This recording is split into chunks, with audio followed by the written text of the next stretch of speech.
Hello and welcome to the Smart Chiropractor Show. I'm Dr. Jeff Langmaid here with my co-host, Dr. Jason Deitch. We're here each and every Tuesday talking chiropractic, business, clinical, mindset, marketing, you name it. We have fun talking it down, showcasing what's new, what's upcoming, what's going on right now in different ways that you can build, grow, and expand your practice in multiple different ways. Jason, how's your day going? I'm doing great. It's Tuesday, which means it's time to tune in and tune up your practice and your life with us here at the Smart Chiropractor. Got to keep repeating that just to make sure everybody knows this is the time to tune in. And I'm doing great. You know, we had a great weekend in Las Vegas last weekend together. Saw a bunch of great friends, made some new friends, learned some terrific things. And it was a wonderful weekend of chiropractic and fun and connection. I'm still sort of reeling in from it. Vegas, of course, will, overstimulate everything. And I'm getting back to my little bit of heaven here and just sort of getting back into how we can get back to serving chiropractors who are serving their people. I'm doing really well, and I'm excited for today's show. I could not agree more. It was a really, really great weekend. And if you were one of the many docs who came up, said hi to Jason and I, shook our hands, gave us a shout out, thank you for coming up. Thank you for hanging out. Thank you for being a part of our tribe. We are certainly proud to be a part of yours. And without further ado, let's kick into today's show, Jason. We're going to talk mindset. Here we go.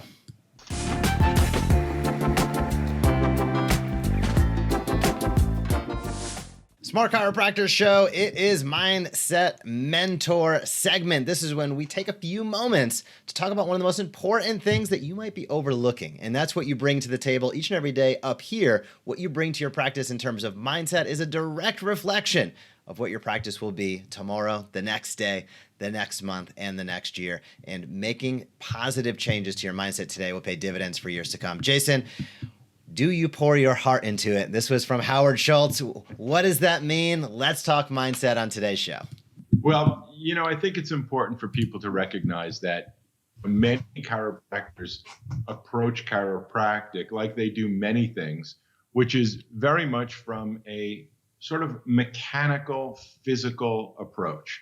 We get into chiropractic and depending on your background, depending on what got you into it, depending on who you learned from, who your mentors were, sort of helps shape and guide how you see the world and how you see what you do and how you approach what you do.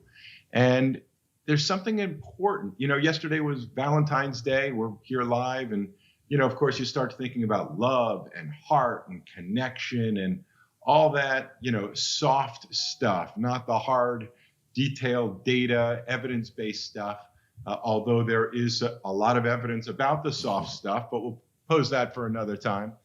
That really is what today's mindset moment in mindset mentorship is all about, is understanding that healing and being a chiropractor, approaching the adjustment, understanding how the spine works, understanding how the body works, understanding how healing happens is much more than a phenomenon. In fact, whether you call it your heart, whether you call it your intention, it matters. A lot of chiropractors think that, all I got to do is master the technique.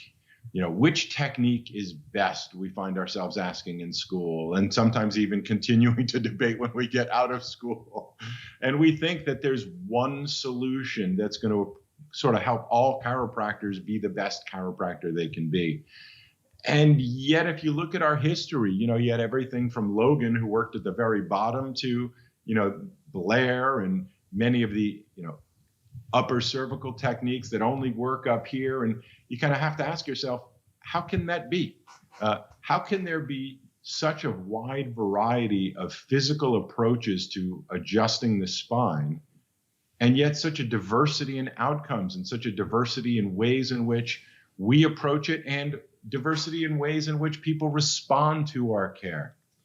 And so my message here today really is, one, healing is more than the physical movement of bones. It is. It is more than. I'm not saying it's not important. I'm just saying there is more to it than just be focusing on the physical movement of structures. There is an innate ability for the body to heal itself. There is the intention of the practitioner. There is the connection between the doctor and the person. I call him patient, call him client, whichever you prefer. But there is an energy, there is a connection, there is a relationship that can't be underestimated in how we approach people and their health and their spines and nervous system. And so our mindset really should be one of developing a mindset of being a healer. Now, let me be clear, because that sets off some buttons for people. Like, what do you mean? And you've got this spectrum of healers that range from, well, I'm the doctor, I'm doing the healing, very much sort of a God complex. I know a lot of medical doctors feel that way, and many chiropractors sort of approach it that way as well, that I'm the one who's making you better. And although that may be good for your ego and that may feel good in the moment, and it's certainly you play a role in it, of course, because it wouldn't be the same without you. The other side of the equation is that healing is something that happens from within all of us. And we've all seen things categorized as spontaneous healing. If you haven't seen them, there's plenty of books by the medical profession, by scientists, by researchers who really look into this phenomenon of healing and understanding that we all have an inborn capacity that is just not put into a recipe or a technique or a protocol that applies to everyone always. And so we approach being a chiropractor with a sense of humility, with a sense of desire to be of service to other people. There's really, I don't want to say no other, but there are very few other ways in which you can use your hand, use your communication skills, use your ability to help remove the interferences that block the body's innate ability to heal itself. And that concept can apply in a variety of different ways, but of course it is really the bullseye of what it is that we do as chiropractors. And I just wanted to kick off today's show, whether you like Khalil Gibran, the poet, who said that work is love made visible, whether you read Howard Schultz, I don't think there's anybody anywhere that doesn't know what Starbucks is, and the founder describing his story. It's an old story at this point, 20 some odd years old when he wrote the book called Pour Your Heart Into It. And, people were trying to understand the phenomenon of Starbucks and their success and their rapid growth and the attraction. And, when he made the statement in the book that we're not in the coffee business, we're in the people business, that really changed sort of my perspective of what it means to sort of run a business, run a practice, run a place where you want to attract like-minded people, build community. He referred to Starbucks as the third place. You've got home, you've got work, and you have your third place, a place to connect, a place to check out, a place to have a few minutes to yourself and enjoy, or with someone else and connect. And our practices very much fit that third place type phenomenon in my mind, if you are pouring your heart into it. So in honor of Valentine's Day, and hopefully everybody had a good one, that's the mindset message of today, is make sure that you're doing more than just the physical. You are not a robot, and they're not robots. And this isn't just about moving from left to right, P to A to P, I to S, all the different things we learn. It is about human connection and bringing out people's best by removing the interference to people's natural ability to heal themselves. And when we give it our all, and when we can focus on being of service to those people that come to us with that desire for help, with that desire for figuring out what is holding them back from allowing their innate capacity to heal themselves, and we find and correct that cause, we are at our best. And it's important to not get bogged down in the money, the finances, the frustration, the staph infections, all the other things that life has to offer that affect all of us.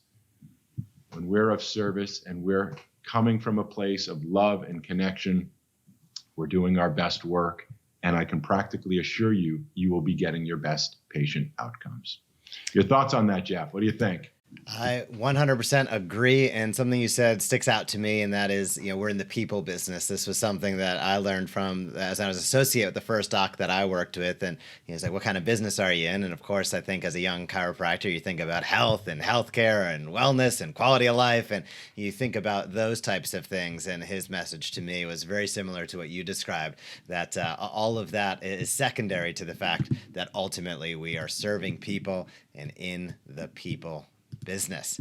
And part of being in the people business is getting our message out there. In today's clinical conversation, we're going to talk about the different ways that you can get your message out there, perhaps some you haven't thought of in the past, as we move into today's clinical conversations.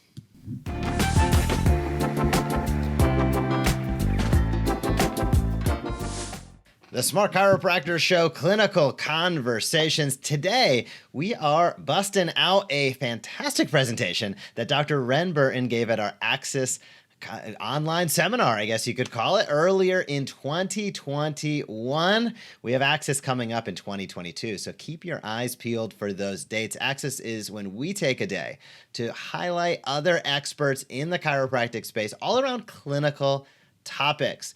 Now, Wren's topic is something that is very unique that falls towards the clinical side, because I think many of us think about the hands-on component, and yeah, there's a lot of that at Access. However, she is a researcher, and Wren has a very unique position working within the Brigham and Women's Hospital system. I believe it's affiliated with Harvard in Boston in a fellowship program. She's one of the few doing that out there. She's also a part of our Smart Chiropractor team, and we are very proud of what she's been able to accomplish, and there's a long way to go with her list of accomplishments. She is a young doc, and she provided a really, really great presentation, Access 2021, and it talked about what are those fellowship opportunities that you and I might never have thought of within the chiropractic space. So we're going to tune in for a few minutes, get a little backwards preview, I should say, of Dr. Wren Burton Access presentation. We're going to take a peek right now. Hello, everyone, and welcome to my presentation for Access. We're going to be talking about different chiropractic residencies and fellowships. Before we get into it, I want to thank Jeff and Jason and everyone at the Smart Chiropractor team for putting this event together. It's going to be a great weekend full of awesome speakers, and I hope that everyone here learns a lot.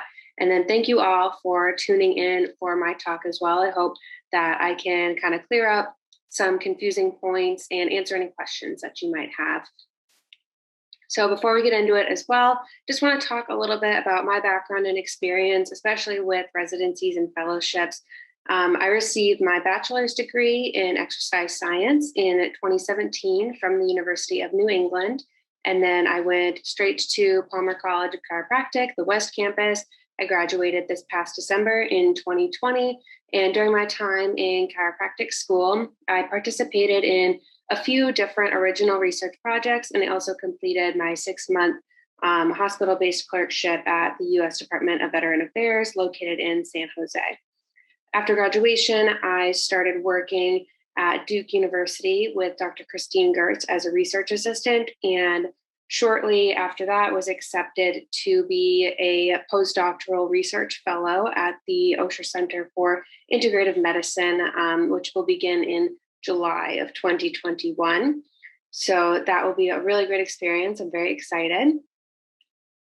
And talking about chiropractic school in graduation, I know that more recently, COVID-19 has impacted everyone in different ways. And I think especially for the cohort who graduated in 21 and early 2021, there were a lot of unknowns with respect to navigating postgraduate life. And so for those who have already graduated and those who are soon graduating, I think that all of the information in this presentation is going to be very relevant, because not every student goes into chiropractic school wanting to open a private practice. And so this might be able to answer some questions that you have about what your other options are. When we talk about chiropractic schools, no matter where you graduate from or what you're interested in, these postgraduate programs that do exist can help you launch your career in a multitude of different directions. So your options, what do you really have here when you don't want to go into a private practice, or maybe you do? Maybe you're considering further education in order to pursue a career in research or academia, or maybe you're seeking extra preparation because you want to teach. And in that case, you might be considering a master's degree or a PhD to continue that education.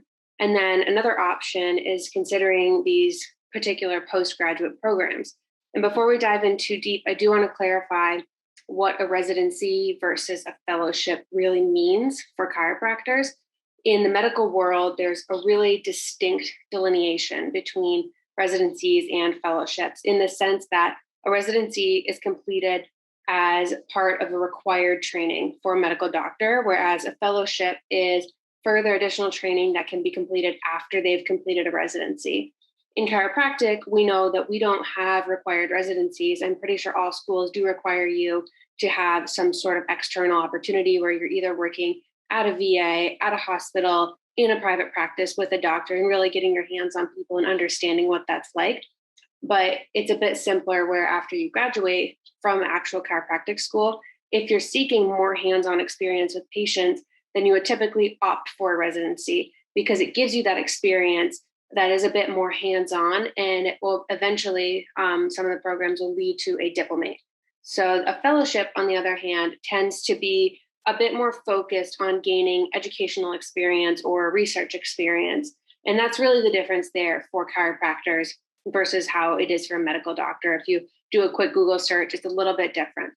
And in a chiropractor's case, you can still do both. And you've wanted a ton of experience and you want to be an overachiever, that's great. I think that that is probably best case scenario, but these experiences are very limited. So if you do want more experience because you are interested in going to private practice, you can still consider a residency, or maybe you want more experience in an integrative care setting or a hospital setting, and maybe you want hands-on experience for a diplomate exam. And a bonus for some of these more hands-on postgraduate programs is, like I said, you can sit for a diplomate exam at the end, or you can even pursue a master's degree or further education at the same time. So also a disclaimer before we continue is that these are all opportunities that I was able to find or I've heard about from my personal network. And the list is definitely not comprehensive. I'm sure there are a ton more opportunities out there if you seek them out. This is purely to be used for a resource at this particular point in time and provide some information for those who are considering all these other options after graduation. So to start, we're going to talk about residency programs that are hosted at chiropractic academic institutions. And the first thing I want to go over is the residency programs that are acknowledged by the ACCR, or the American Chiropractic College of Radiology. This group develops the program standards for the diagnostic imaging diplomate, along with the American Chiropractic Board of Radiology. And these program standards that are developed mean that all the programs at all the different schools that are offered should provide a radiology resident with the similar or same experience, because there are certain benchmarks that are required. And so these programs are by and large the most available, the most standardized, and probably one of the more competitive programs to get into because there are such high requirements for it. I believe you actually need to take another exam before you're even considered into the program. And that's important because using imaging wisely is very important for our profession and progressing. So DCs who complete this residency are eligible to sit for the first part of the board exam, which will lead to the eventual receipt of the diplomate in the Diplomate of Chiropractic Board of Radiology, or a DAC-BAR. And as far as the details go, all of the residency programs for radiology or diagnostic imaging are 3 years long, full-time studying, very intensive.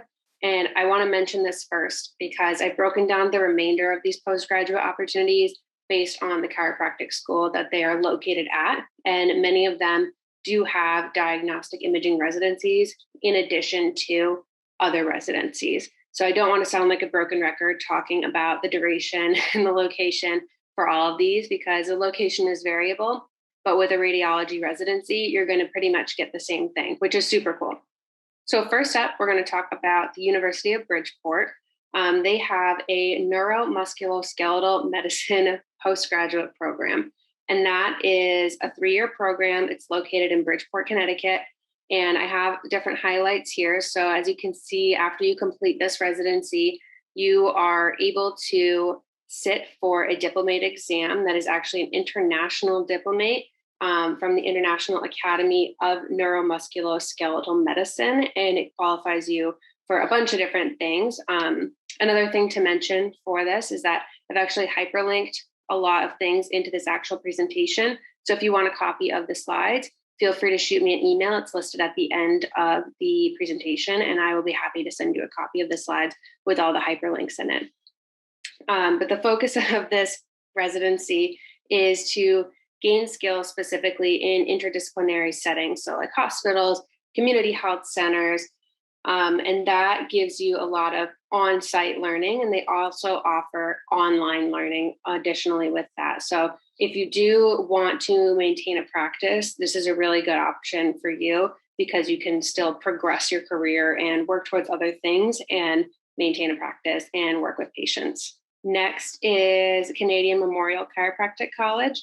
And I really bring this one up because their diagnostic imaging residency is standardized by the ACCR. So if you're looking for a little bit of a different experience and you want to go to Canada for that, you can always apply for that and come back to the States after passing your exams or after completing the residency. The criteria is the same there.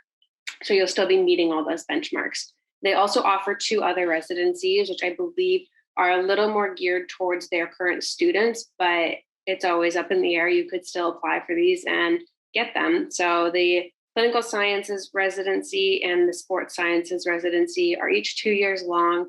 They're all located in Toronto, Ontario. And the clinical science residency is typically a little bit more clinical science focused. So you're participating in research or teaching classes. You are doing clinical rotations, mostly in hospital settings. So it looks like residents get a lot of exposure to multidisciplinary care. And then the sports sciences residency is a lot of academic preparation. So you're taking courses, and then you also are doing a lot of on-field and clinical work as well as research. So for the practical portion of that, there are very high-level athletic teams that the college works with, and you're able to treat and travel with those athletes, which also allows for a great deal of hands-on experience with these athletic populations, which is really impressive. Next up is Life Chiropractic College West. So this one is in Hayward, California, not the one in Georgia.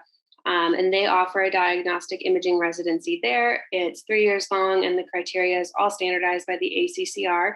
After that is Logan University, same kind of deal. They are in Chesterfield, Missouri, 3 years long. Criteria is standardized. And then we have National University of Health Sciences. They also have a diagnostic imaging residency, but they also offer an additional enrollment in the Master of Science program offered by the school. So you're able to get a little bit extra education out of that experience as well. And then they have 2 other residencies. They have their clinical research residency, where you can earn a Master of Public Health. It's a little bit more research focused. And then they have the family practice residency, where you will get a Master's of Science in the advanced clinical practice. For all of the residencies that are hosted at National University of Health Sciences, you are compensated for those Masters of Science programs. So you don't have to worry about paying tuition for that. It's just an added benefit. And for those as well, they seem to be pretty competitive. They are 3 years long, but they accept 1 resident per year. So it seems like it's a pretty competitive program there. Then moving on to New Zealand College of Chiropractic, they have a diagnostic imaging residency that is standardized by the ACCR criteria, and it's in New Zealand. So that would be a really cool experience to try somewhere new. Next, we have Northeast College of Health Sciences. This was formerly called New York Chiropractic College. I think they recently changed their name. And they have a very general fellowship that I couldn't find a lot of information about. It's just called a postdoctorate fellowship. It looks like it just provides opportunities for DCs to expand knowledge, and they can also earn a master's degree at the same time. So right there, I have listed all the different master's degrees that Northeast College of Health Sciences offers. And in that link right there is a testimonial of a student who did complete this fellowship, and they had a really good experience with it. And it seems very self-directed. So if you are looking for a little bit extra education or a little bit extra experience before launching into private practice or joining a hospital setting, this might be a really good opportunity for you to kind of personalize your experience while gaining extra education. They also have a diagnostic imaging residency at Northeast College of Health Sciences that is standardized by the ACCR criteria. Next, we have the Northwestern Health Sciences University. They have 2 residencies, a sports medicine residency and a sports nutrition residency. These are about 1 to 2 years in length, and they have optional enrollment in master's programs that are affiliated with the university. Upon completion of the sports residency, you are eligible to sit for the diplomate exam for the American Chiropractic Board of Sports Physicians, and you can earn your diplomate through that. And once you are complete with the residency, you automatically qualify as a certified chiropractic sports physician, which is also very cool. For the sports nutrition residency, I wasn't able to find a whole lot of information about it, but if that is something that interests you, I do have contact information for the individual who runs the residency programs at the university. So if you do want to know more, please feel free to email me and I will link you up with that individual. Next is Palmer College of Chiropractic. This is the one in Davenport, Iowa. They're the only one that offers residencies. They have a rehabilitation residency and the diagnostic imaging residency.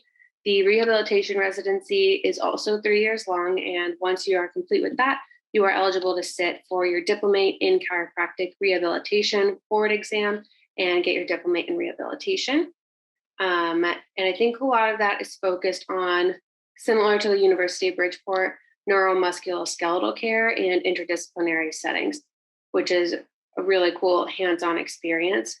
Same thing for a diagnostic imaging residency as it was for all the other ones. It's 3 years and it is standardized by the ACCR. Next is Parker University.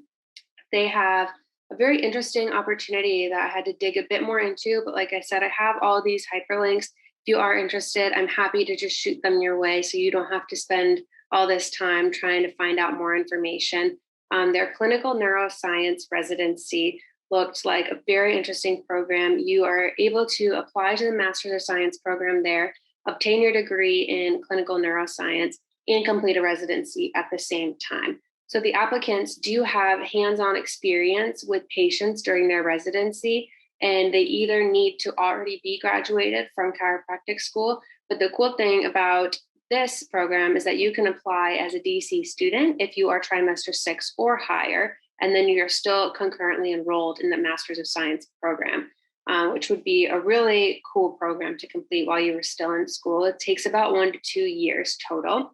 And then Parker University does offer a diagnostic imaging residency that, again, is 3 years long and standardized by the ACCR criteria. Next is Southern California University of Health Sciences. This is a sports medicine residency. It's 2 years long and it's located in Los Angeles, California. Similarly to the sports medicine residency at Northwestern Health Sciences University, upon completion of this, you are eligible to sit for the diplomate exam for the American Chiropractic Board of Sports Physicians and earn that diplomate status.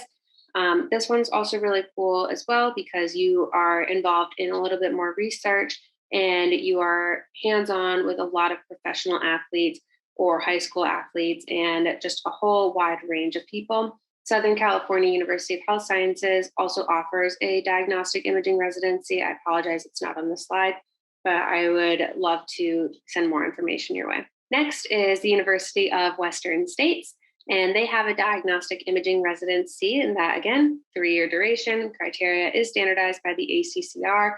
I know that they do offer a master's degree in sports medicine, and at one point they did have a sports medicine fellowship.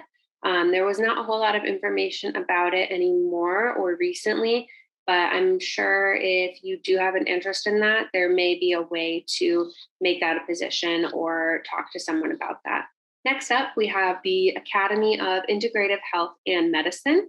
They offer a fellowship in integrative health and medicine. It's about 1 to 3 years long, It's almost entirely remote. So again, if you are trying to maintain a private practice or you're still trying to get your feet wet with treating patients in a hospital or other setting, and you still want that full-time job and you want further experience, more education, et cetera, this is a really good option for you. It's almost entirely remote. They have 3 required residential retreats over the duration of the program. And I believe they're only about a weekend long each, and they're in San Diego, California. And the only other part of it that's in person is a 3-day clinical immersion course that is part of your final year or final semester. And that is located either in their Portland, Oregon location or their San Diego, California location. The only drawback of this particular fellowship is that it is not chiropractic specific, but I know that there are chiropractors who have gone through it before. So I think it's a better opportunity if you do want to hone in particular skills relating to acupuncture, mental health, massage, nutrition. If you really want to round out your tool belt in other things, this might be a good option for you. Okay, Dr. Wren Burton, talking about fellowships. I knew about a whopping 0 of those, and I feel pretty well connected in. So it is, thank you, Wren, for coming on and talking about all of these really great opportunities that us as chiropractors have across a wide spectrum of different interests, different regions, different locations. Jason, what were your thoughts on Wren's presentation? Wren's remarkable. Besides her writing skills and her accomplishments, it's my understanding last we connected with her that she was actually working with Harvard University. And if that statement isn't obvious in terms of how beneficial and important it is for us to sort of go down that pathway, most in our profession keep wondering, why are we not connected to some of these large brands, large credible institutions? And there seems to be one simple answer for it. Not enough of us are reaching for those opportunities. As Wren explained, they're there, they're available. But we really have an interesting culture within the chiropractic profession that seems to be just sort of very singularly focused on graduating, getting into practice, making a living as a practitioner, either in a solo practice or group practice. And there really isn't a culture and a precedent for getting more involved. I know some are more involved in hospital settings and some work in interdisciplinary type practice settings and so on. But when it comes to, I guess maybe I'll call it mainstream academia, not just chiropractic academia, but other colleges that have really important names that just sort of break through the noise and or give us or associate us with the credibility that everybody expects from a Harvard University or similar. So I think it's awesome. I give her so much credit for going that pathway. I hope with this presentation, she inspires more, whether it's practicing chiropractors looking to figure out what's next, whether it's graduates or soon to be graduates figuring out, hey, you know what, maybe day-to-day practice isn't right for me, but I love chiropractic. I love science, data, writing, connecting, exploring, growing. These, I think, are remarkable ways in which to do it that I, too, have not thought of in the past. Well said, and great job again, Wren. Thanks for being a part of our team. And docs, if you're interested in those opportunities, rewind, check it out, reach out to those schools, get engaged and get involved. That's how things happen. And Wren is a fantastic example of that. We're going to head into Research That Matters now. That is where we talk about what our smart chiropractors are talking about this month and this week. Here comes Research That Matters.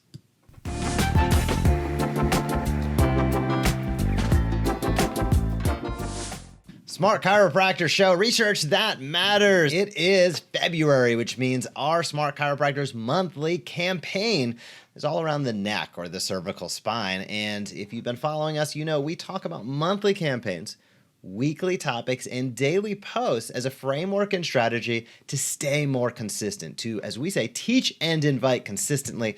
And our weekly topic is the neck pain solution no one is talking about. Before we talk about that, this segment is brought to you by the Smart Chiropractor. If you would like to power your smart patient journey, that means more new patients, better retention, more reactivations, all powered through automations. Check out the Smart Chiropractor today at thesmartchiropractor.com. Jason, this month was cervical spine. This week is the neck pain solution no one is talking about. And why do we phrase it that way? Because quite frankly, I haven't seen a headline lately talking about chiropractic on a major news organization, especially promoting the safety, the efficacy, who we are and what we do. Yes, as chiropractors, we can contribute so far and beyond pain alone. But right now, no matter where you are tuning in, listening, or watching, you have people in your town right now struggling with these issues who may not know that you're a potential solution for them. Not only a potential solution, but probably the best solution out there. How do you change that? You change that by teaching and inviting consistently. You change that by using bits of the research, putting it into the proper context so people can understand it. Because believe me, if you've looked at a research paper lately, they're fantastic, but man, they will put you to sleep. There is a lot of lingo in there. It is not consumer friendly. It's not meant to be. But it is our job as chiropractors, it's your job as a practicing chiropractor in your community to understand what's going on and to then translate that information to meet your community where they're at. And the more that you teach and invite consistently, the bigger, the better, the more stable your practice will be. Jason, what are your thoughts? You know, referencing, we were at a great event this weekend, and one of the speakers was Dr. Jerome Adams, the previous Surgeon General. And although I'll say we don't agree on everything, he was extremely, I'll say, open-minded. He recognized he had a position and acknowledged that not everybody would agree with that position, and that's okay, which is a very different philosophy than my way or the highway. We'll put that conversation to the side. Most of his focus was really about what he tried to do as Surgeon General when he was Surgeon General, very much around this topic. The opioid crisis has only gotten worse over time with this, whatever you want to call insanity we're going through right now. It has only accelerated people's stress, accelerated their pain, accelerated their need for pain relief specifically. Nobody's saying chiropractic is exclusively limited to pain relief, but it's pretty darn good at helping people who need it. You can't deny that part of it. And unfortunately, when we don't speak up loud enough, when we don't speak up consistently enough, and that's the name of the game. We don't need to be a megaphone, but we do need to keep on dripping information day after day, week after week, month after month, year after year. That's the way it works. That's the reason why so many people are convinced, brainwashed, call it what you want, that the only and best solution for their pain is a painkiller. It's nuts. It's crazy. It makes no sense. The other side, the pharmaceutical, medical, political complex, does not let up. They do not relent. They are not going to stop.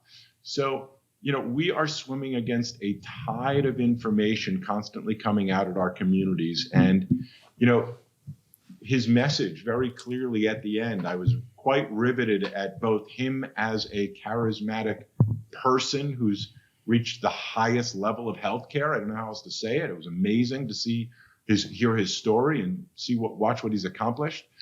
But his message really was, as ironic as what I'm about to say is that even he, as the top health professional in America, his message was that he can't do it alone. And I think as we saw from the results, that's obvious. He cannot do it alone. He was not responsible for swaying things one way or another. I got some private messages from those that saw some of my posts sort of going, how could you possibly?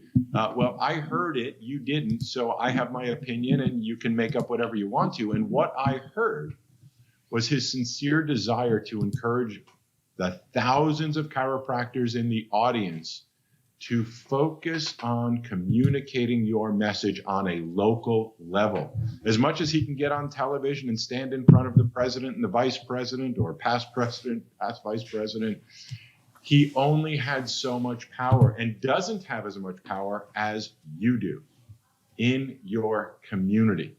So he can play the political game and unfortunately not win, and he'll be the first to admit it. He's on the news. In fact, I read an article this morning after I saw him Imagine that, articles are showing up with his name. And he is vocal about how little he was able to accomplish according to what he had hoped to accomplish, how difficult it was for him to pass legislation or even bring programs out to the public because of the pharmaceutical influence. But the message here and the reason why we do what we do and what we beg of you to listen and hear is that you have the ability to use these exact tools we're using right now to communicate with you, to communicate with your community. And the question is, well, what are you going to say? And the answer is, we give you those tools as part of the Smart Chiropractor. You can riff on them and make up your own if you'd like to. If you like writing copy and doing research and designing things yourself, go for it. If you want the easy route and work with the Smart Chiropractor, we're unattached to which way you do it, but we're passionate about trying to encourage you to do something. Get consistent. TIC. Teach, invite, consistently is the name of the game. Neck pain, back pain, whatever it is, the number one reason why most people are on opioids today, and in many cases becoming addicts and unfortunately dying of overdoses, let alone we can go on for hours about the other repercussions of family and work and the economy and just the insanity of it all. So much could change if we as chiropractors would stand up and speak proudly about what we do and why we do it, stop fighting amongst ourselves and start focusing on serving people. And serving people isn't just whining, I need more new patients. Who can I pay to advertise deep discounts to come on in? It's really about sharing your truth. It's about sharing what you know to be true, sharing the research, sharing the science, sharing testimonials, your experience, personal experience, clients and patients' experience. It's about sharing on a regular basis. As many of you want to complain, and I see it all over the place, you want to complain about Facebook, complain about Instagram, talk about how terrible it is, how damaging it is. I say BS. It is the absolute best tool this profession has ever had, may ever will have, to get your message to your community for free if you know how to use it. It just takes a little bit of effort, a little bit of energy, a little bit of passion, a little bit of desire, perhaps a little bit of direction, all little bits. Minor adjustments can make major impacts, and that's really what I got from it. And Jeff, I got to say, just got to acknowledge you and our team for taking such complex ideas and doing exactly what you said. Simplifying for real people to be able to easily read, easily digest, easily understand, and easily appreciate. And when you share it on a regular basis, you will be amazed at how many people thank you for sharing that stuff with them and their community. In this case, especially in the context of the opioid crisis, I think it's safe to say these are literally lifesavers. Jason, thank you. It is real people making real decisions, and you as a real chiropractor out there tuned in, connecting with those individuals in your community. I think when we look back over the last, you just pick the time frame, 5 years, 2 years, 10 years, 25 years. It's not like we look back and say, man, chiropractors in the 50s, they had it different than we do. Now everybody works out, eats right, doesn't have any stress, has great biomechanics. No, hey, we're on our phones, we're on our computers. These things are embedded in our life and can be incredibly powerful communication tools, connection tools, but there's the other side of that coin. Gravity takes its toll, stress and strain takes its toll, facets get locked up, adhesions form, discs start to go through those degenerative processes, and you as a chiropractor being able to be out there, helping people understand the truth about their body, helping them find natural solutions to the challenges that they encounter, and ultimately achieve a higher quality of life. I don't think there's a higher calling out there. And on that note, we're going to take a look at one of our members that is teaching and inviting consistently in this week's Member Highlights.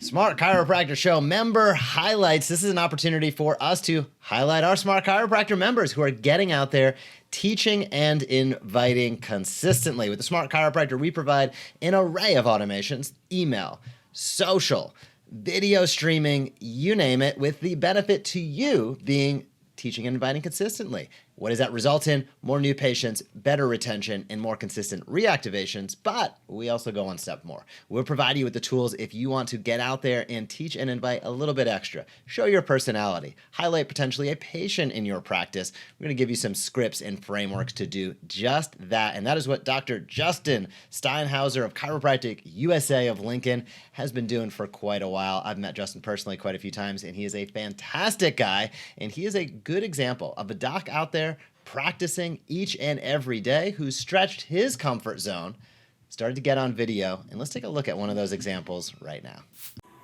There is a natural neck pain solution that works better than medications and is far less risky than injections or surgery. It's recommended by many physicians and is also recommended as a first-line treatment by most healthcare organizations. Now, that natural neck pain solution is chiropractic care. Chiropractors primarily focus on improving and maintaining the structure and function of your entire spine, and adjustments of the neck have been shown to effectively improve range of motion, which reduces pain. Even disc herniations doesn't automatically mean that your condition is too advanced for chiropractic. Research has shown that 80% of people with disc herniations in their neck found relief with chiropractic care. So if you're living with neck pain, here's what you need to know. The first is that drugs and surgeries usually aren't recommended for the care of neck pain due to their potential side effects and risk of surgery. The Cleveland Clinic, the American College of Physicians, and other high-profile healthcare organizations support chiropractic adjustments for the care of neck issues. And recent research shows that adjustments done by a chiropractor can provide more relief than steroid injections for neck pain caused by herniations in your neck. So whether you've been living with neck pain for a day, a month, or even a few years, the first step to finding relief is uncovering the root cause of your problem. And at Chiropractic USA, we have the tools needed to uncover and treat the structural issues in your spine that are causing your pain. So if you or someone you know is living with neck pain, give us a call. We're here to help. All right, and there we go. Dr. Justin teaching and inviting. There's a lot that I like about that video, Jason. Some of it is the fact that he is out there doing it. I'm going to bring up our little spot here on the side. He is out there doing it and getting it done. I love our docs that take action. It is the number one first step. The other thing that I noticed is that it wasn't a Hollywood production, but he had a nice backdrop. He had his practice there. Now I get to see if I'm a potential patient. That's where I'm going to be. That's where I'm going to go. Reduce that friction and that potential fear. He's got the X-ray up, so it's a nice little credibility booster there. You know, some clinical aspects of what he's talking about, and he communicated in a very straightforward fashion. This is what we're talking about when utilizing plain English, right? Taking what's out there, framing it in a way that people in your community can understand and take action upon. Justin, great job using your Smart Chiropractor scripts, teaching and inviting consistently. Jason, what are your thoughts? I thought it was great. You know, I'm sure there's going to be chiropractors that, will be critical and go, well, it's not the way I would do it. And, have whatever opinions and criticisms that they want to. I guess my comment to those people are, well, let's see yours, go for it. That is the beauty of what we're talking about. It's about being authentic in your delivery. And that is what I saw from Justin. I did not feel that he was selling anything. He authentically was sharing the research. He authentically was saying, I want to help you, come on in. The solution is here.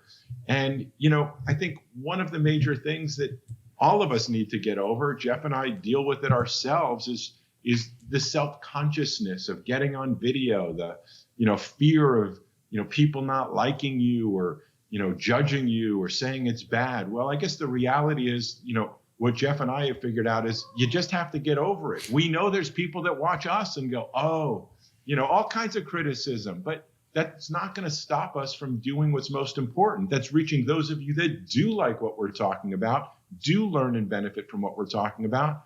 And we'll take the risk. And you know what? It is what it is. Even Tom Cruise and whatever your favorite actors and actresses are, they get criticism too. It doesn't matter how good looking you are, how rich you are, how nice you are, how kind you are. People are always going to be critical. In fact, maybe most people. Your job is not to take care of everyone. Your job is to be yourself, so that people that do resonate with you can find you.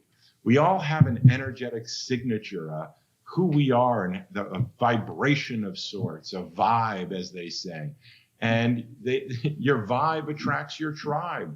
You can't handle taking care of everybody in your community. Justin did a phenomenal job. Kudos to him for taking action. One of our mottos around here is a good something is better than a perfect nothing every day of the week. So if you didn't like it, you think you can do better, then we challenge you. Show us, do better, submit it to us. Let us highlight you and your video in the future. Our job is to encourage you to take action.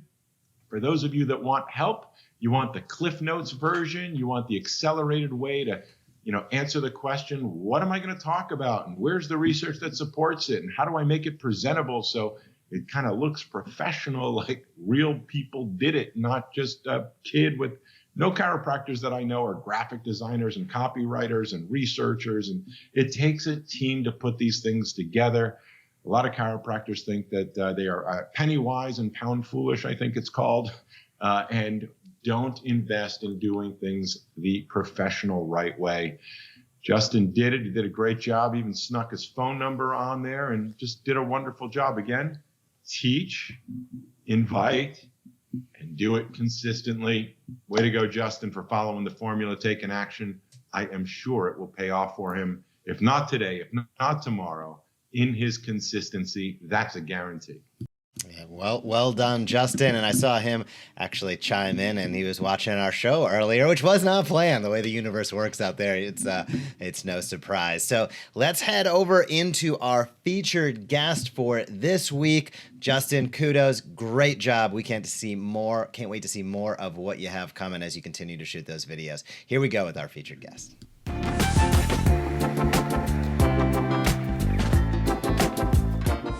The Smart Chiropractor Show, it is featured guest time, and we're going to head up to the tundra of North Dakota for our next featured guest, Dr. Chris Howson of Drop Release. He's a practicing chiropractor, an entrepreneur, and somebody that has also developed hardware in the chiropractic space. Oh my gosh, that makes me anxious just thinking about how much that takes to get across the finish line. Jason and I had the opportunity to sit down with Chris not too long ago and explore all of that and more. And today's featured guest is Dr. Chris Howson.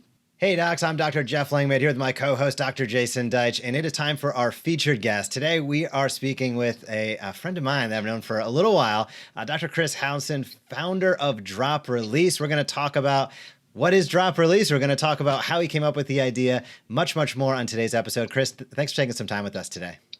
Thank you, guys. You got it. And I want to pick it up right at the Drop Release conversation. So any docs out there, you just showed us the tool before we hopped on. This is something that, as we've come to understand, you've sort of invented and brought to life, which I think is pretty awesome.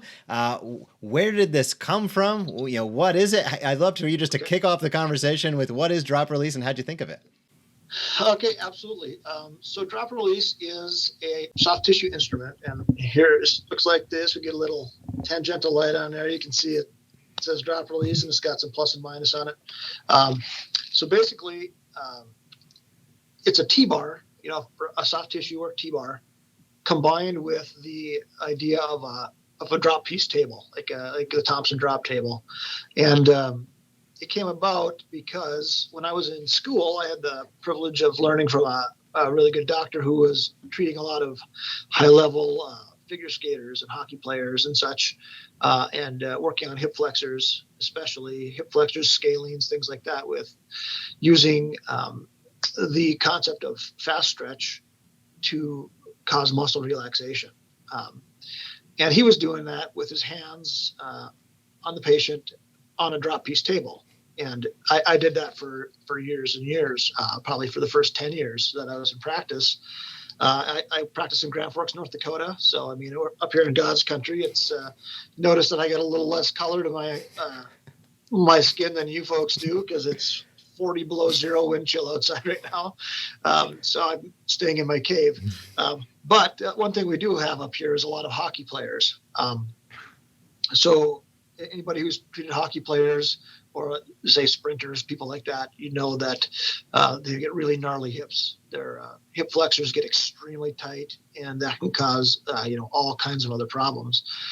So being able to get in there, and especially around the corner of the pelvis into the iliacus, things like that, in order to use a drop piece to add a little pre-stretch on the tissues and then drop the table with my hands. That would put that fast stretch on. And the mechanism is it would activate the Golgi tendon organ reflex. That then it's a spinal cord level reflex, so it's almost an instant change. It's like similar, kind of opposite to the spindle cell reflex you check with a reflex hammer. It works just as quick. So I did that for years and years. Like I said, until I treated a patient where my drop piece wasn't very conveniently located. So she had this problem with her hamstrings, and I was trying to get into her hamstrings. And at some point, it was almost like a Saturday Night Live skit, right? I mean, eventually I had her like crawled all the way off the front of the table with her hands on the ground, and I, using that pelvic drop piece on my Lloyd 402 to get that thing to drop and work. And I said to myself, man, if I had a T-bar with a drop piece in it, I could get in there, right? And I tried to use my activator, but in order to get enough pre-stress, you'd bottom out that spring, and there would be no oomph left, no pop left. And I tried to, use other devices, and nothing really got in there. So just kind of the way my mind works, and I think a lot of us as chiropractors are problem solvers, and figure out the puzzle ahead of you. I went into my workshop and I put something together out of wood, and I ordered some parts off the internet and got some springs and ball bearings and doohickeys and put them together and got a working prototype after that, like the next week, and it kind of evolved from there. It just basically just makes a very, very rapid impact on joint mobility and anywhere in the body, because you control line of drive exactly. Like you don't have to have a drop piece positioned because it's right there. So that's basically what it is. So now it's a milled aluminum piece of machinery here, and I know, Jeff, you've got one somewhere there in the attic, I'm sure. And it's nice and heavy, right? I mean, you could in a pinch you could bludgeon somebody with this thing if you had to. But yeah, so that's what it is. I still use it mostly on I love it for ball and socket joints, and which I've anymore. I look at those all the time. Every patient that comes in, basically, if it's an upper body complaint, I'm looking at shoulders. If it's a lower body complaint, I'm at least looking at hips, sometimes shoulders also, just because those joints are so connected to everything that we do. Chiropractors, we come out and everybody thinks spine. But that spine has to move through space, and the thing that moves that spine through space is, upright locomotion, which is completely dependent on the ball and socket joints of the hip. And if those aren't moving, kinetic chain model, something else is going to have to move. So if we can keep the machine operating the way it was designed to run, everything works better. That is awesome, and you're right. You got to love the.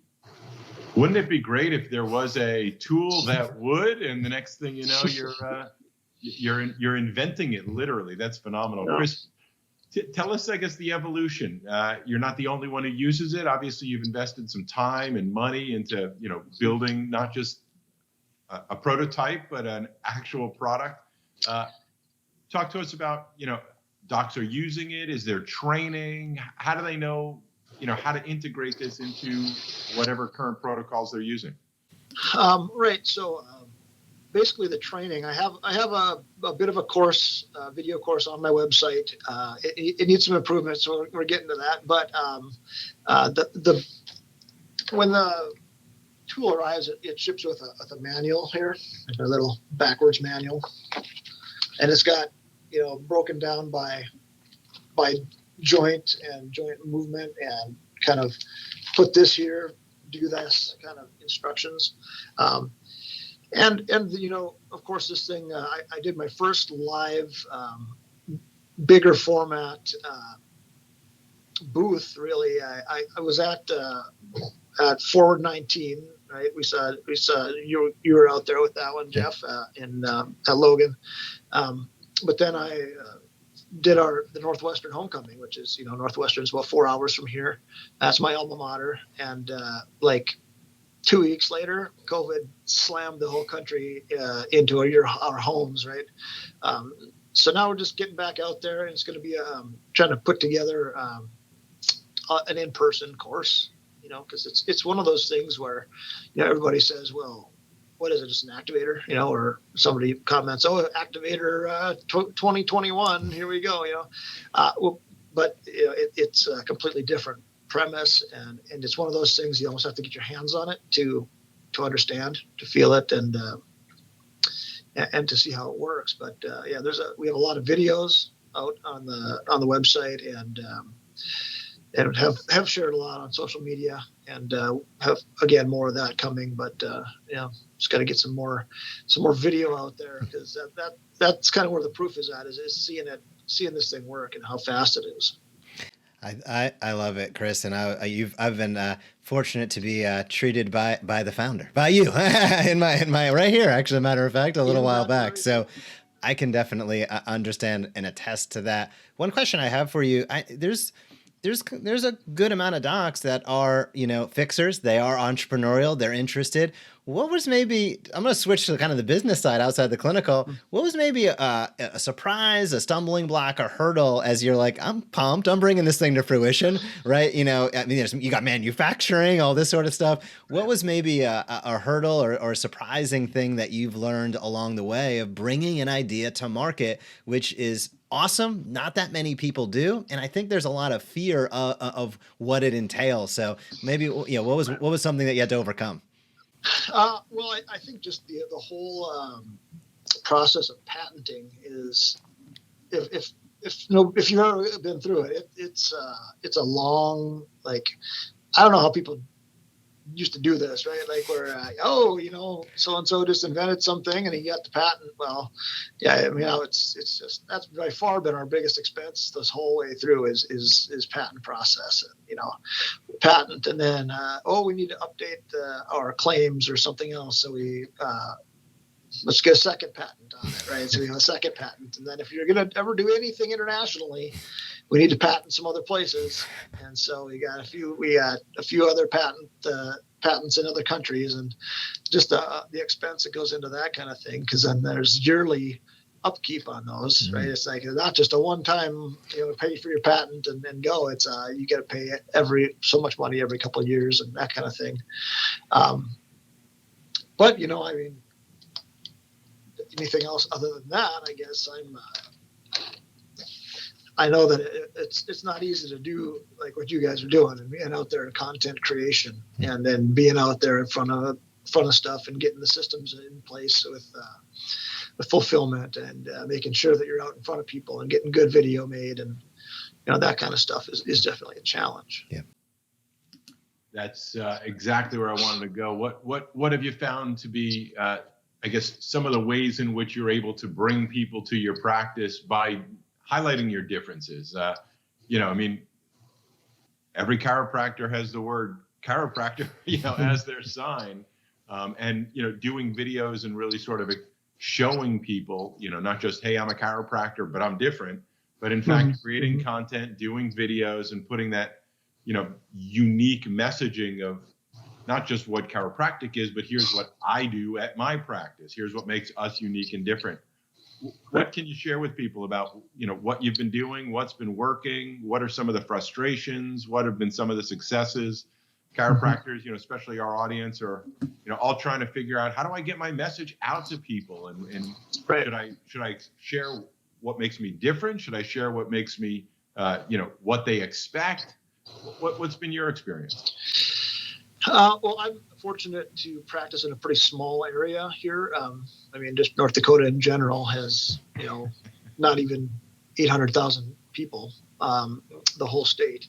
And I'm in a town of about 50,000-ish, something like that is my practice. And I actually work for the biggest medical system in our town. So another doctor and I work here, and so and I was in practice in town for about 6 years previous to that. So really, we were small enough at that point where word of mouth was the biggest thing that got the name out there. And then, again, with the huge amount of people who play hockey and such, and everybody knows everybody.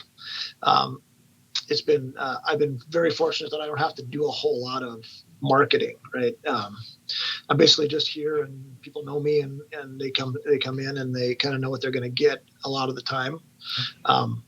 Obviously, I'm more of an extremity type of a provider, and I work in a building with several dozen really good physical therapists. So, I'm not doing as much rehab. I do a little bit of hands-on muscle work stuff. I use this drop release, and it's super fast, and you get people's eyes get real big when they walk in the room, and they can't lift their arm past here, and then they walk out and they can reach straight up and go do kind of what they want to do.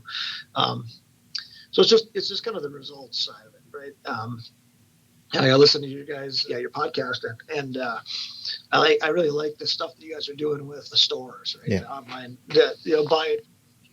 so people can find your favorite things and stuff. Yeah. I'm thinking, that's great. If I was still in private practice, I'd be all over that, right? There's all these things like that, and the one. I guess the thing that makes us different here is the amount of time we spend on extremities and how things work together, and just kind of getting into the DNS world and getting some things to help stabilize new range of motion once we find it. It all kind of comes down to word of mouth here, honestly. Yeah. And again, working for a big system, I don't necessarily get to market myself, so to speak. But, I guess so I'm not the best guest as far as that side of the world goes, right? So. That's all right. I appreciate the fact that you keep up with it, you follow, even if it doesn't directly impact your practice, I think is awesome. One question that I have for you, you mentioned really being focused on extremities by the nature of your interests and everything else. I love the scratching your own itch, then therefore creating an extremity kind of first tool to help you along that path. One of the things you mentioned on that is the differences between a drop release and utilizing a drop release in practice and utilizing an activator. Maybe highlight just a few of those, because you're right. Docs might look at the tool and just see it, and they might say, golly, I think I already have that going on in my practice. I think these are complementary items, not competitive at all. I just would be interested to know your thoughts on that, and maybe highlight one or the two of the primary differences so docs out there can open their mind to something they might be unfamiliar with. Right. Well, Dr. Fuhrer himself, activator, would tell you too. It's a completely different, totally different animal, right? The activator puts out its own impulse, and it's a very metered, specific impulse designed to help adjust segments. Correct. Where this tool is more about building up the tension in the muscle, and then you have that rapid. Basically, there's a drop mechanism inside the tool, so you go from having that tension, and then when the mechanism releases, it transfers from tension to speed until it bottoms out in there, and then all of that speed with the pre-stress is added to that musculotendinous junction of the muscle, and you get that rapid stretch. So it hits a lot harder than a activator does, and you're not aiming at bony prominences with this. It's not an adjusting tool. This is a soft tissue only tool. I know some people use it for other things, but this is the purpose. And honestly, I wouldn't want to be adjusted with it. It wouldn't feel very good. But we're looking at a little bit of a higher amplitude thrust when it does hit, and it's not so much as a thrust as a very rapid stretch. Like, think about if you've ever manually engaged the seatbelt lock in your car, right? You pull it, nothing happens, but if you give it that bam, it's kind of that quick pull like that, I guess. And the activator, you can do it. You can use it in some places and get similar results. Like if you use a little hand pre-stress by pulling on the tip and getting into some suboccipital areas, maybe some scalenes, real shallow tissues like that, or that aren't very bulky, but you're not going to get into somebody's, piriformis through all those overlaying muscles and make that activate those Golgi tendon organs with an activator. I guess so that's the biggest thing. Like, rather than creating an impulse, the tool drops into itself, and it's just the physics of that energy transfer. That is awesome. If docs are watching and they're curious and they go, "This is interesting. I use tools now, but this sounds like it's a tool that I have a gap, and I don't have a tool for." Where would you recommend docs learn more? What would be a next step for them to watch your videos or your book or anything like that? I would say to get on to droprelease.com, check that out, and there are a lot of videos in there in the media tab, and follow us on social media. We're on Facebook, we're on Instagram. We're a little more sporadic than we should be. I'll go really good and be daily for a couple of months, and then I'll disappear for a while, and then I'll fire it back up again. But that's just the nature of this beast, I guess. I guess that would probably be the best way to do it. And we have people ask, well, is there a demo? Can I try it out? Whatever. We'll always take it back if somebody gives it a good run and they don't like it. We'll take it back, and into the several hundred of these floating around out there, I've only ever had to take one back. And when I checked it out, I think there was actually a defect in there, so it wasn't working the way it was supposed to. So, that's user error on the assembler's part on that one. Going back to when you asked me before about if people see this thing, they think, "Oh, I already use tools." There's a lot of versions of the original Graston tool out there, right? Like the IASTM type of tools. People see that and they know what that does. They know how to use it. Everybody's experienced it. They've used it. This is really its own thing, right? There's nothing else out there exactly like it. Like I think back to I reached out to Dr. Fuhr at Activator because he's been here, right? He's been at where I'm at, or he's came up with something new that people had never seen it before, and like, okay, so what does this thing do, right? But now his stuff is out there, so then he kind of broke the ground on this instrument assisted stuff, so people automatically make that connection. But yeah, it's a matter of educating people into that this is not something that you already have.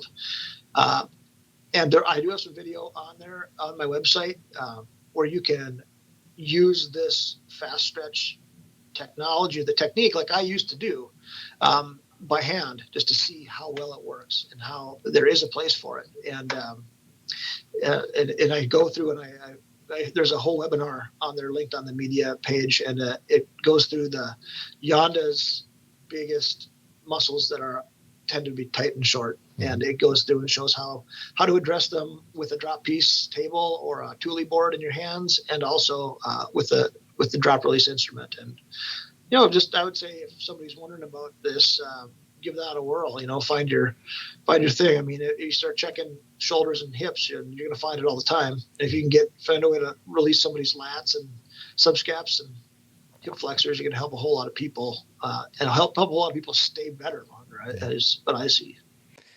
Well, Chris, I really appreciate you taking the time and coming on. I have two things to say to the docs out there watching and listening, maybe three things, actually. Number one is you got to check out the page. Even if you post a little inconsistently, your meme game is pretty strong at times. So check that out and check out Drop Release. Number two is if you are doing soft tissue currently, save your thumbs, your wrists, your arms. Get a tool to help you along the way so you can help more people over a longer period of time.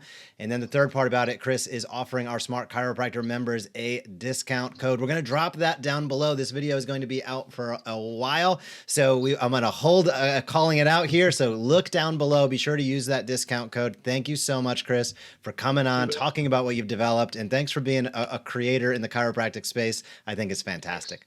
I got to throw in there, too. Listening to that last podcast, I appreciate Jason quoting Hans and Franz in there. Hear me now, believe me later. You don't hear that one every day. Thanks for knowing the source. I didn't use the voice. I didn't either. Thanks a lot. Right on. Thanks, Chris. You're great. Thanks. Okay, that was Chris Howson of Drop Release, and great guy, fantastic product that he's come up with, and a really interesting story. An extremity-focused doc who is out there and realized that he wanted to have a little bit of help saving those thumbs, saving those wrists and arms over a long career, helping people in those big muscle groups. They are not easy to get into, so check out Drop Release. Jason, what was your takeaway from our interview with Chris? Besides his great memory about my quoting Saturday Night Live, I love docs who take action. One of the core values I have is creativity and creation. It is, having an idea and not just going, well, that's silly. What if I fail? That'll cost too much. I'm too busy. And every other legitimate excuse, we probably can come up with to prevent ourselves from doing something that ultimately can be of tremendous benefit to others. Now, why is it important for it to be of benefit to others? Because the only way to help yourself is to be of more value to other people. And so, this was not just a, hey, here you go. You know what? That's crazy. It'll never work. He did it. And you always say, I'm going to quote you now, again, without the Schwarzenegger accent, results follow action. He took action and he's getting results. And it's just a wonderful thing to see those ripple effects out in the universe. I admire it and it's wonderful. And what a good dude. Well done, Chris. Check out droprelease.com. And now on today's show, we're going to move into our strategic marketing segment. Here we go.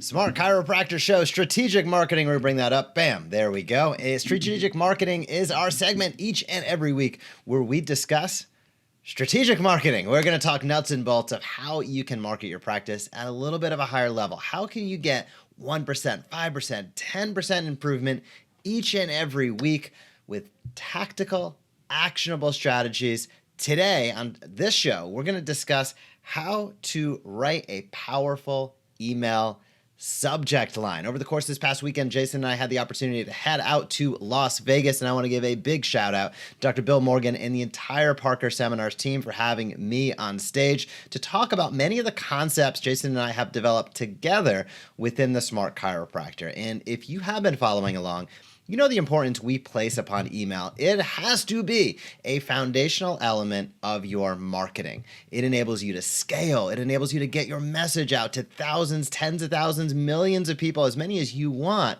with the click of a button. And over the course of the weekend, we dove deep into practically every aspect of campaigns, of email copy, of subject lines. We're going to strip that down, simplify it for today, and talk email subject line. And I have a couple key items that you're going to want to write down notes and keep in mind as you build and craft your next email. Number one, the goal and purpose of your subject line is to simply entice the reader to open the email. Keep it simple, Doc. I'll say that one more time. Your number one goal when writing a compelling subject line, a powerful subject line, is simply to have somebody open that email. That is what it's designed to do. You don't have to write the next great American novel in the subject line. Chances are they won't see it. If you have checked on your Android or iPhone, you see only a few words come up of the subject line. So keep it short, keep it simple, keep it powerful, and keep it enticing. Those are really the keys that you want to be mindful of as you or a team member craft and create the subject line.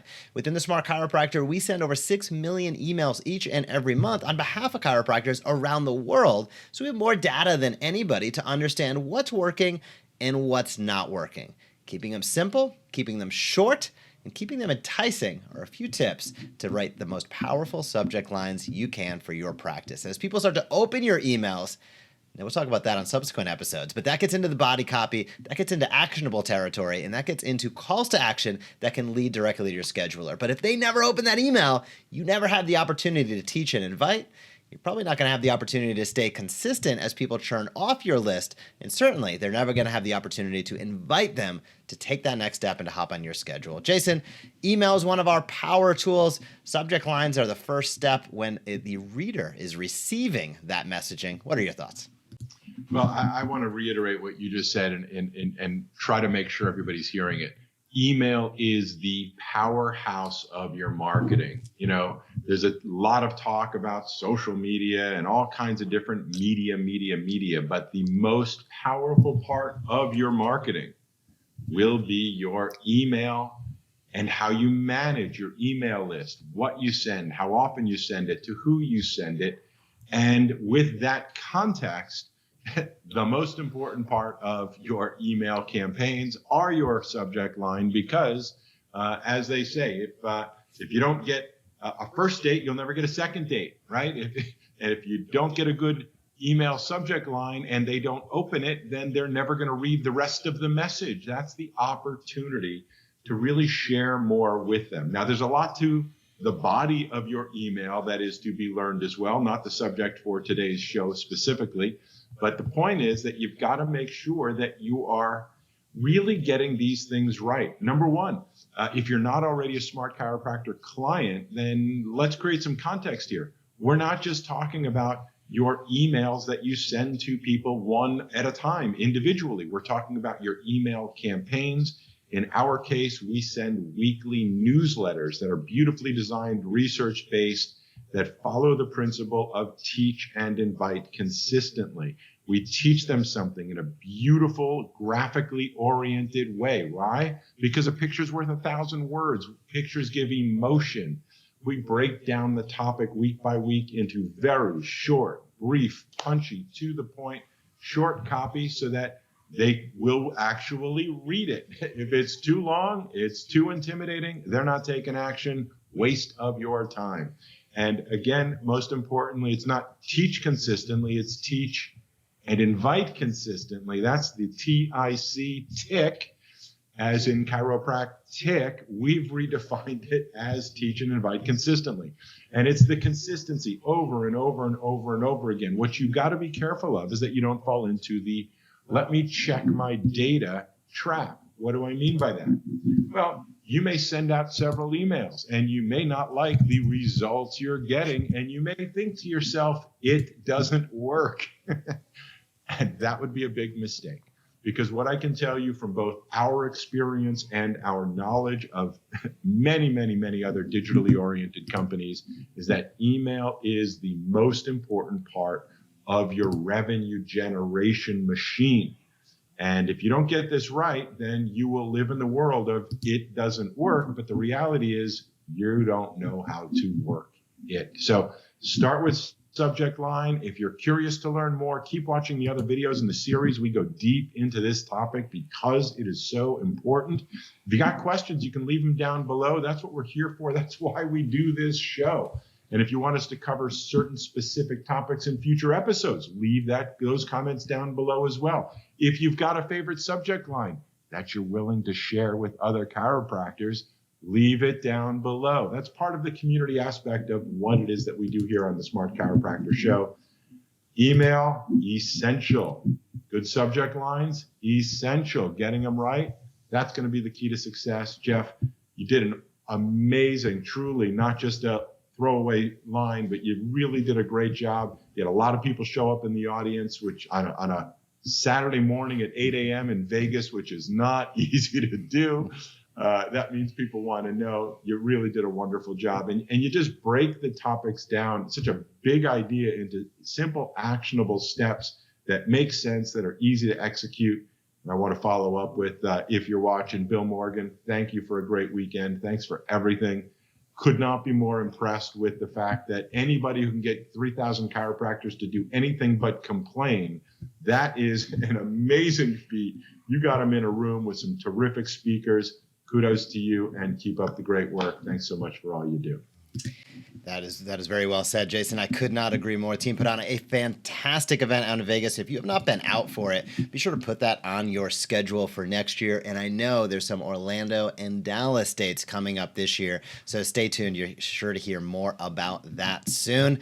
That is all about email for today. We're going to talk about advanced email topics as we go on, but quick recap for writing powerful email subject lines. Number one, you want to be sending emails consistently. Subject line, number one goal is to enable people, entice people to open that email. Keep it short, add a little bit of personalization, and don't get too long-winded, and you're going to be on your way to success. Let's head over to our business principles segment, our last segment on today's Smart Chiropractor Show.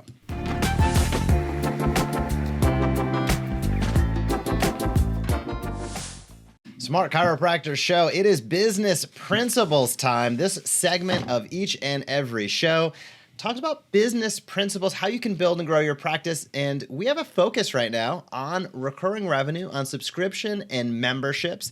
And Jason, today we're going to talk about the problem with single sale products. I know a lot of docs, they have this stuff, an array of very helpful stuff behind their front desk. It could be supplements, it could be a piece of durable medical equipment, it could be a brace, and they're selling one at a time. And there is some benefits to that, but there are far more challenges than I think docs out there acknowledge.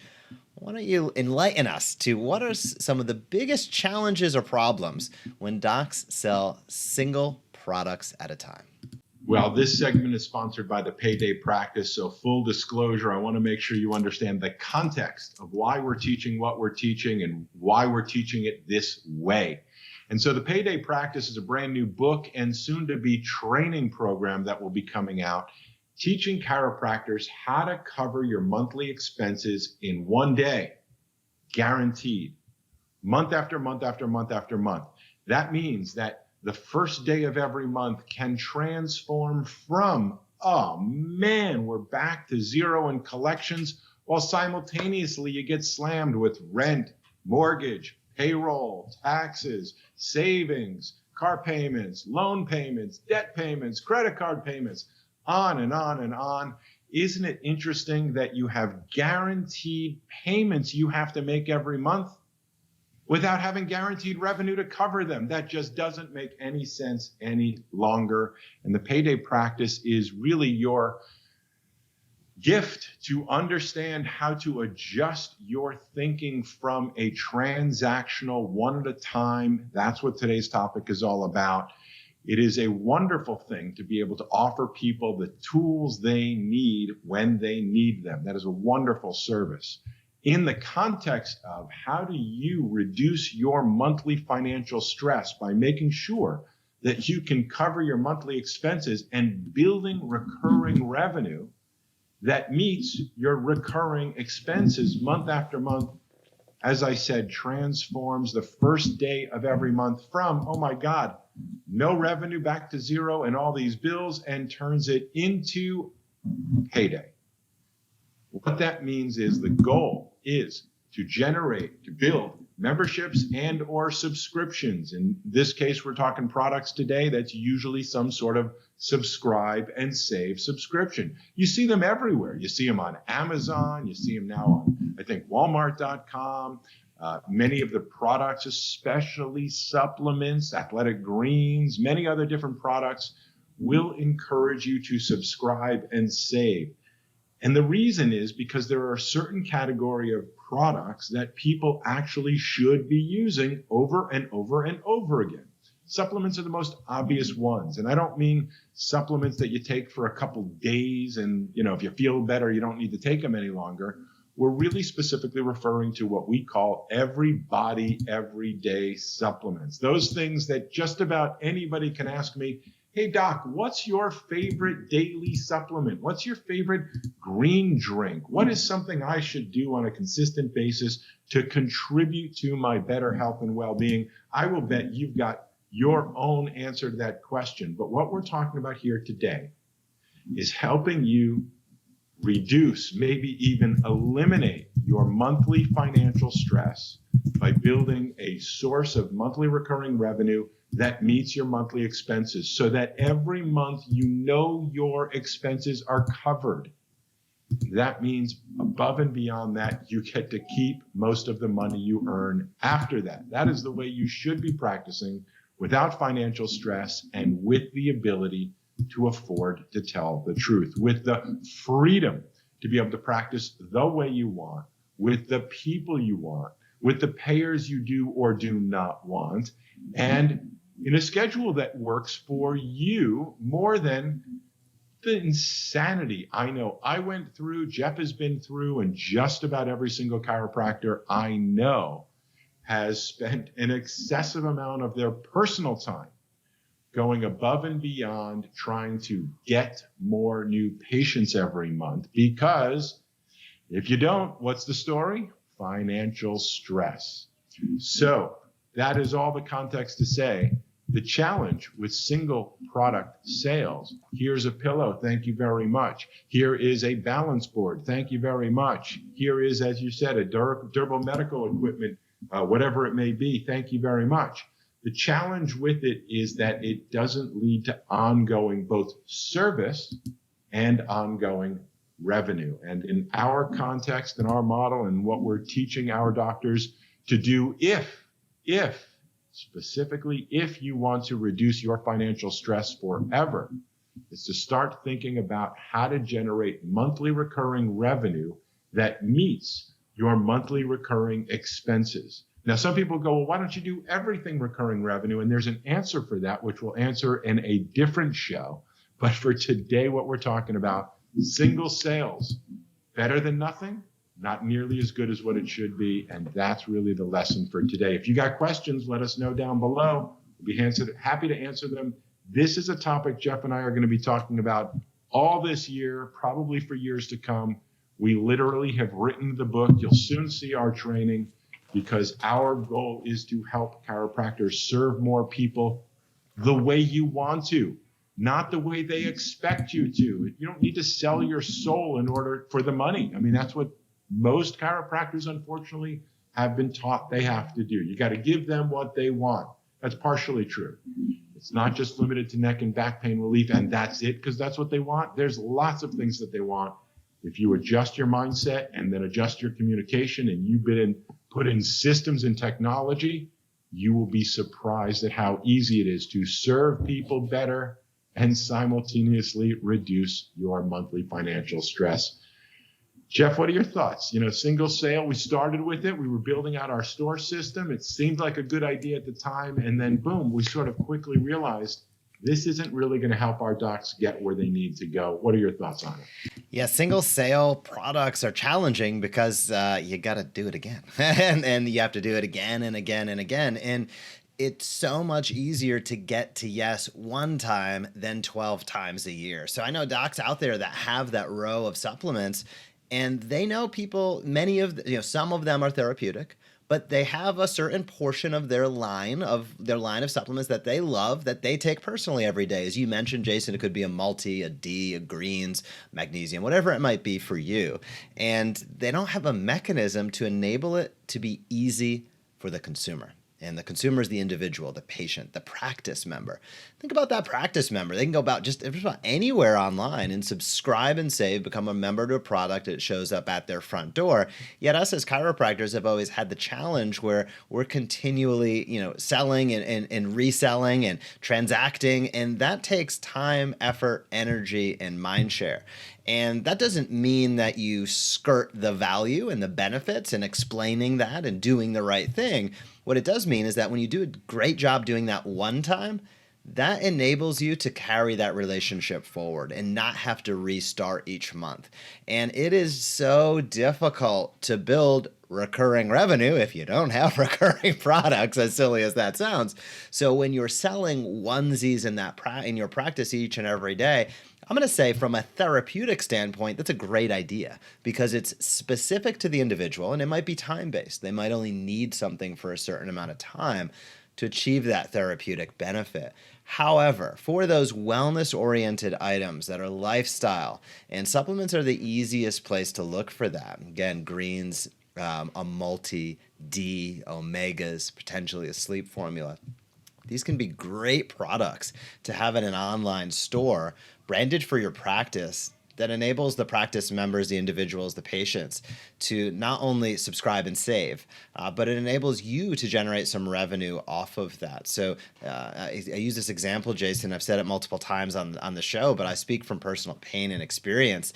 Patients coming into my practice asking me what my favorite blank is, and spend 10 minutes poorly describing a product on Amazon, which that time costs me money. I'm not doing a very good job describing it, and then the patient comes back 3 days, a week later, holding the wrong product that they got from Amazon because I poorly described it. And I think every chiropractor out there that's been in practice probably more than 5 days can feel that pain. I not only didn't make any money off of it, some docs out there have an Amazon link. They make 0.0000001%, and they're going through that hassle continuously. Imagine what if you transformed the way that you do business online? You keep doing your clinical care, don't get us wrong, but what if you transform your business online from nothing to having an easy to engage with, personalized store that houses many of your favorite products and that enables your patients to purchase it with just a few clicks and then receive those products each and every month while you're able to generate revenue every month. That's how you can stack up the revenue of your practice while serving the people in your community in a very, very high quality, patient-centric way. Let me say one thing about that before I kick it back over to you, Jason. It's not only the people in your community. I know docs out there that have built and grown online followings, and it might only be a few thousand people. Maybe it's even only a few hundred, but it's beyond the scope of their circle of practice. And it's always that catch-22 of, well, it's nice to have all these people following me 100 miles, 1,000 miles away, but I'm never really going to be able to impact their lives beyond the education I give. There are revenue streams, and having an online store where people can engage with you, engage with your brand, engage with some of your favorite wellness products is just a great way to go. Jason, closing thoughts on business principles for today? Yeah, well, it is business principles. And so what I want to make sure everybody is hearing quite clearly is that the key here is that it is an idea. And most chiropractors have, in my opinion, been misled in a variety of specific ways that we want to adjust your thinking around. One, a lot of chiropractors have what we would call a scarcity mentality. The consciousness is your belief, not fact. Your belief is that, well, people struggle hard enough to pay for my core care, my chiropractic care, my primary care. If I offer them something else, they're probably not going to be able to afford that. And what if they choose the cheaper thing? Or what if they don't have enough money and they take the supplement and not the chiropractic care? The belief is that because you have a scarcity filter, that they're not going to have enough to do both. If you've ever been to Las Vegas, especially recently, you will recognize that there is no lack of money out there. There is only a lack of value. I know you've heard that before, but think about your own life and the decisions you often make. You will step up and invest in the things that you know are going to be good for you and good for your family, not just today, but in the long term. And if you're like most of us, and I know there's a few that may not agree, and that's okay, but most chiropractors would agree that consistency of chiropractic care over time, whether for pain relief, symptom relief, or for proactive care. Most chiropractors know, believe, and are fully aware of the ongoing health benefits of staying connected, staying clear, staying well adjusted, so to speak. And so we do ourselves and our community a disservice if we stay focused on one transaction at a time. I know if you're very focused on insurance, they don't cover long-term necessarily. They're not covering recurring. So you may be focused on that consciousness because you're focused on who you think your client is, which is the insurance company. And whatever you're doing that's working for you, Jeff and I are not trying to change what is working. But many of you who have that consciousness also struggle with the addiction to always needing more new patients month after month after month after month. And until you make that mental consciousness adjustment about your business strategy and you start thinking, How do I build memberships and or subscriptions so that those people that actually do agree with me, those people that actually do appreciate my care, those people that actually value their health have an option to be able to say, yes, I'm in. What do I need? I need consistent care on a regular basis. Okay, how do you make that easy and affordable for me? I need to be taking some sort of supplementation on a regular basis. How do you make that easy and affordable for me? You want me to learn more about a particular topic, or I'm coming to you to learn more about a particular topic? How do you make it easy and affordable for me? So you will have limited benefits if you keep thinking transactionally, one at a time. There will be a time that you can't make it into your practice, whether it's because of an injury, because of divorce, disaster, you've got to move, whatever it may be, life happens. And so our message, the payday practice concept that's coming out and training soon to follow, is designed to give you, the chiropractor, the financial freedom to be able to live and practice the way you want to. It's simple. It's easy. Once you get the concept, you go, oh, man, why didn't anybody tell me about this before? And the answer is because the technology to actually make it simple and affordable has not been there until now. We've got it. I believe we're first to hit the market with it, hit the profession with it. Stay curious. Look out for the book. But keep trying to think about what are products and services that are appropriate for you as a chiropractor to provide the people who are coming to you, probably expecting from you. Every chiropractor gets questions for more things than just adjustments. What pillow should I sleep on? What supplement should I take? What mattress? What shoes? Doctor, help me understand what's in my best interest. What are your favorite things? Please share them. And make it easy and affordable so that people can get engaged. That's the business strategy for this week. That's really what it's all about. It'll be an adjustment in your thinking. I know this is not scarcity mentality. This is abundance consciousness. And there is plenty of abundance out there. You just got to know how to tap into it. If you're still unsure, let us know. We're here to help. We'll be promise you having this conversation for many, many months to come. We appreciate it. Hope you're watching. Hope it's making sense. If you got questions, let us know. Jason, it's been a great show, Smart Chiropractor show. A little recap on what we covered today. Big shout out to everybody at the Parker University family. Fantastic event that they put on this past weekend out in Vegas. Thanks for having Jason and I. And if you were one of those docs that we had the opportunity to connect with, thanks for being part of our crew. Thanks for being part of our tribe. We're happy to be a part of yours. Dr. Chris Howson, Dr. Wren Burton, Dr. Justin Steinhauser, all featured on today's episode. We talked a little bit of mindset at the top, Starbucks lessons there in terms of putting your heart into it and thinking people first. You own the people business, doc. Healthcare is secondary to the connections you make with those people in your community. We talked about our monthly campaign, the cervical spine and the neck pain solution no one is talking about. That's your Smart Chiropractor weekly topic. We also talked about how to write powerful email subject lines, and we wrapped things up talking recurring revenue. This is going to be transformational for your practice. Jason, closing thoughts on today's Smart Chiropractor show. You know, closing thoughts really are, let's get back to being humans, being people, not just showing up with the mechanics of what to do and the hope that we'll just, stop having to work and stop having to be of service to people and making it just all mechanically about the dollars and the outcomes. We have a world that's crazy right now. I don't think that's too difficult for any of us to agree on. And that may be something all chiropractors do agree on. Now, how to get out of it, that we may debate upon, but we are in bizarro times, to say the least. And the question is, what's going to change? How is this going to evolve? In fact, I'll just sort of close with a story that gave me some hope. Maybe it'll give you some hope as well. I mentioned in a previous segment that we had the opportunity to spend just a few moments with previous Surgeon General Dr. Jerome Adams. Extremely impressive, although I tell you I don't agree with all of his opinions.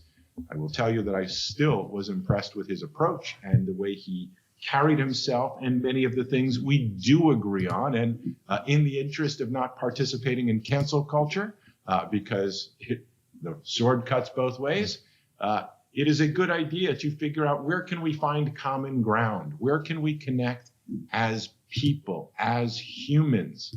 How do we find more kindness? And how do we listen more to each other to understand where we are aligned on different types of topics that often are controversial? People are just too quick to cancel somebody who says the wrong word the wrong way, looks at them funny, wears a t-shirt that they don't agree with, and the next thing you know, never want to see you again. It is bad, it is wrong, and it's time for it to change. The piece of hope that I got from Dr. Adams, that, with all that said, was I asked him the question, I thought, how does this doctor stand in front of the two most powerful men on the planet? His job is the top doctor in America and therefore is a leadership position for the entire world to follow. How does this gentleman, how does he reconcile the fact that we're still in this insanity? And after hearing the story of his frustration, he may even call them failures in some way, that he couldn't get through the agenda that he wanted to, that he kept facing adversity through the media, through politics, through, others who oftentimes were unseen, that just were doing everything possible to resist whatever changes he makes. We're just too much on if you're not on my team, I got to shut you down type of a place. And I asked him, I said, how do you still have hope? I mean, think about it for a moment. If I was in the role of being the top doctor in the United States and have that influence in the world, of being able to have any media basically outlet want to interview me, to hear my voice, to hear what I have to say, if I was in that position and we were still here, what a mess. And I asked him, I said, what still gives you hope? I watched him. I couldn't believe how present he was. I could not believe hundreds of people in line looking to take a photo with him. And he, each one, as I watched, eye to eye, sincerely interested, shaking hands.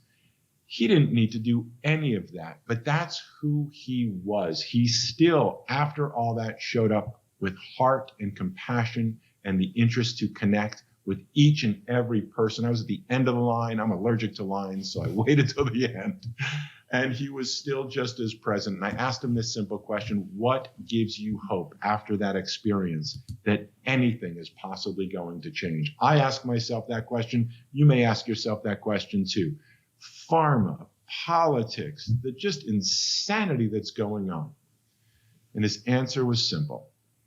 He said, I feel terrible about what didn't happen in my opportunity, in my role when I was there. But what gives me hope is that typically good things happen after major crisis and disaster. And we all know that is an undeniable truth. Whether it was 9/11, whether it was a cancer scare of somebody in your life, whatever the disaster was, there's usually a swing of the pendulum to the other direction. And it's almost a natural law, a principle. You can almost bank on it because everything changes. Good times will eventually be bad times will eventually be good times. And we're all, and rightfully so, very scared of what's possible in the future. We are living on the edge of potential major disaster for all kinds of reasons. But his words hit heart to me, and maybe they'll hit heart to you, that the hope is that this can't last forever, that there has to be a breaking point. There has to be an awakening. There has to be something, and it may get worse before it gets better, for sure, but it will get better. And with that, we hold hope. With that, we stay focused on what can we do. I got a long list of things we can't do. We can all complain about how we can't say whatever we want on social media and how we're being censored and restricted. All true. But you can still do something. And that's the question. What's the something you can do? And that's really what this show and what Jeff and I and our team are here to continually, share. Hope is there if you'll see it in the bright way. If you want help being on that train, trying to do what you can do, make a positive difference, we're going to be a lot more powerful together as a team so that you can make a difference in your community. And collectively, we can make a difference nationwide, maybe even worldwide. So my closing thoughts, Jeff, I know you got to see him as well and watch him as well. Any closing thoughts on your side as well? It was just a great weekend, and I think, hope for, our, not only our own communities, but also for what we do as practicing chiropractors of all walks of life, young, old, different practice styles, different backgrounds, different educations, different goals, all coming together. Anytime you see that happen, it is a very, very good thing. And to our watchers and listeners out there, my hope to you would be that you keep tuning in, that you stay engaged, and that you utilize some of what we talk about each and every week for the benefit of your practice. Why? Because ultimately that's how you impact and benefit the people in your community. And if all of us do a little bit of that each and every week, we're going to look back and see how far we've come in not too long. So thank you for tuning in. Thank you for being a part of our health tribe. If you have any questions whatsoever, drop them down below. If you'd like to learn more about what we are up to with the Smart Chiropractor, head over to thesmartchiropractor.com. And on behalf of Dr. Jason Deitch and our entire team, I'm Dr. Jeff Langmaid. We'll see you next Tuesday. Have a great week, and we'll see you then. Bye-bye. Hey, if you like that video, be sure to subscribe to the Smart Chiropractor. We are posting videos on how you can market your chiropractic practice in a way that teach and invites consistently. We have found that is the magic formula to big time growth. So if you like this video, be sure to comment down below, smash that subscribe button, or visit us at thesmartchiropractor.com.